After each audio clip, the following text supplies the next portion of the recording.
I'm gonna tell you a story, but I am gonna be honest. It doesn't have a happy ending. As a matter of fact, it doesn't even have an ending at all.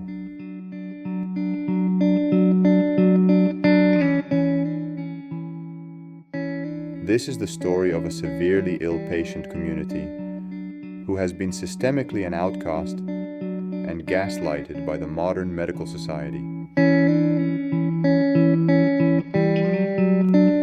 It is a story that repeats itself throughout history with similar institutions that we are supposed to trust, working hand in hand, lighting its victims.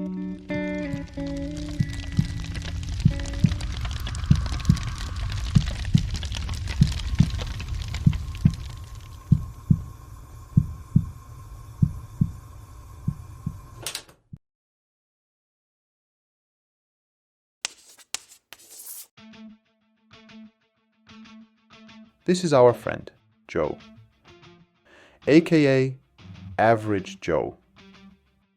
He is not necessarily always our friend though, but like it or not, we all have something in common with him. And he has a thing against the ones that don't look like him, don't act like him, and don't think like him. Do you still remember the COVID crisis? He has strong convictions, and they might not always be based on the truth and the facts. He fancies conspiracy theories. If science contradicts his convictions, he will follow his convictions. Do you remember what happened to Galileo? Poor Galileo. He had hardly saved his life from the fury of Joe, but had to spend the rest of his life under house arrest with his ideas ahead of its time. Whether you like it or not, he is the most important and influential political figure since the beginning of humanity. He set his mark all over history. Not wanting solitude, not understanding solitude, they would attempt to destroy anything that differs from their own.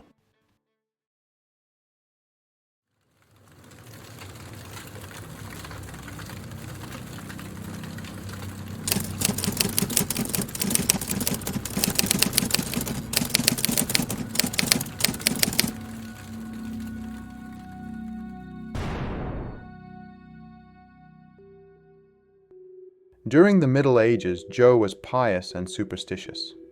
He thought women were more susceptible to moral weakness and the influence of the devil. He grew a dislike of them, lonely, old, and widow, and specifically the ones who did not attend the church as much as he did. Being outspoken, confrontational, or simply strange would make you an ideal candidate for heresy. An average professor of its time came forward to feed the hunger of Joe. He wrote bogus research with hundreds of pages over witches. In his book, he first explained that witches exist, and then instructed how to torture a suspect to get a confession, and finally commanded witches to be burned alive. The book was accepted by Roman Catholics and Protestants alike as an authoritative source of information. It was the reflection of a madman's delusions. It was simply the wrong science. In fact, it was not even wrong. But together with Joe's convictions, it had plagued the Middle Ages for over 300 years and cost the lives of 60,000 victims, mostly women. Beware the average man, the average woman. Beware their love. Their love is average, seeks average. But there is genius in their hatred. There is enough genius in their hatred to kill you, to kill anybody.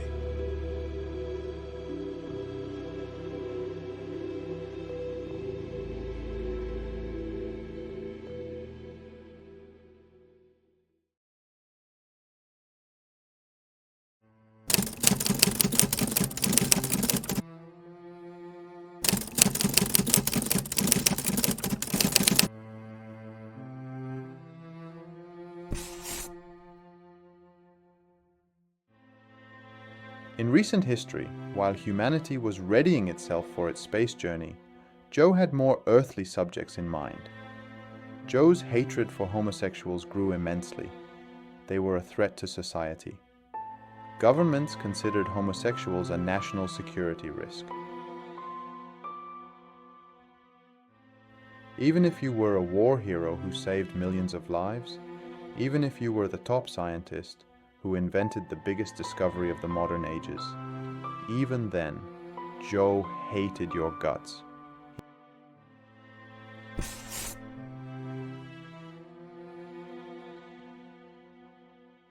In 1962, an average professor of its time came forward to feed the hunger of Joe.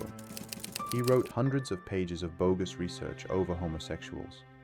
In his research, he depicted homosexuality as a mental disorder, and he concluded that it was curable. The book became the reference point of authorities to exert their power on the innocent victims. This time they could not burn their victims, but they devised conversion therapies instead. Fellow citizens were systemically gaslighted, abused, and humiliated in the therapy rooms by the average psychologist. Their lives were destroyed in the hands of the medical experts under the name of treatment: isolation, trauma, mental health deterioration, death.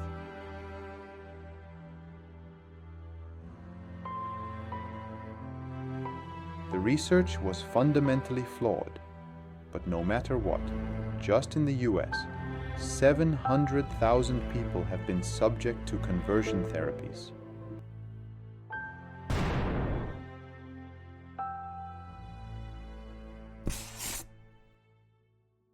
But homosexuals resisted, protested, took the streets, and demanded what was rightfully theirs.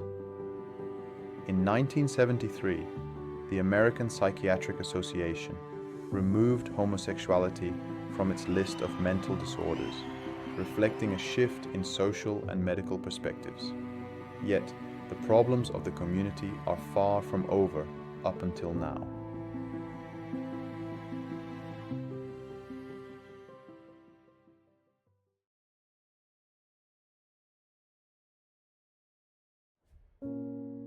Some viral infections knock some people down hard, just like COVID did to many of us. Millions of these patients could never recover. They became housebound and bedbound with severe energy limitations and abnormal response to exertion, mostly accompanied with orthostatic intolerance and many other symptoms. The World Health Organization has classified myalgic encephalomyelitis, M.E., as biological since 1969. Standard imaging and blood checks fail to diagnose M.E., and there is no approved treatment for it, making the need for research dire. 4 out of 5 patients are women. Against the common belief, exercising makes a patient's situation worse. With its own traits, it became an outlier disease, not fitting to the convictions of an average doctor. 80% of the doctors see ME as a psychological disease, yet many of the patients were healthy and fit before the infection, and many of the patients have demonstrable biomedical problems as a consequence. An average professor of psychology came forward to feed the hunger of Dr. Joe and open the gates of psychologizing. He conducted a bogus trial. In his research, he pictured ME as a mental disease, and he concluded that it was curable with mental treatment and exercising. This research became the reference point of authorities. This way, a biomedical disease had been hijacked by an elite group of psychologists. They renamed it as chronic fatigue syndrome, and the patients were left to live in the shadows. And the trial. The data was flawed, and the conclusion would make the insurance companies simply happy. Once the disease was labeled psychological, the patients were swept under the rug. Fellow patients were systemically gaslighted, stripped of their benefits, dignity, and healthcare in the therapy rooms by the average psychologists. they were harmed further in the hands of the medical experts under the name of treatment.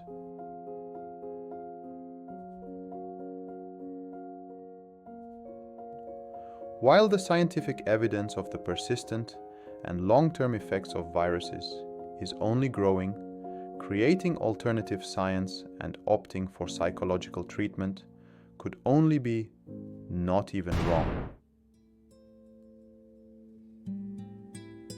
Unfortunately, negligence prevailed over the facts. Tragically, patients were committed to psych wards. Children were separated from their caring families, and lives have been lost due to alleged medical negligence stemming from this refusal to accept the seriousness of ME.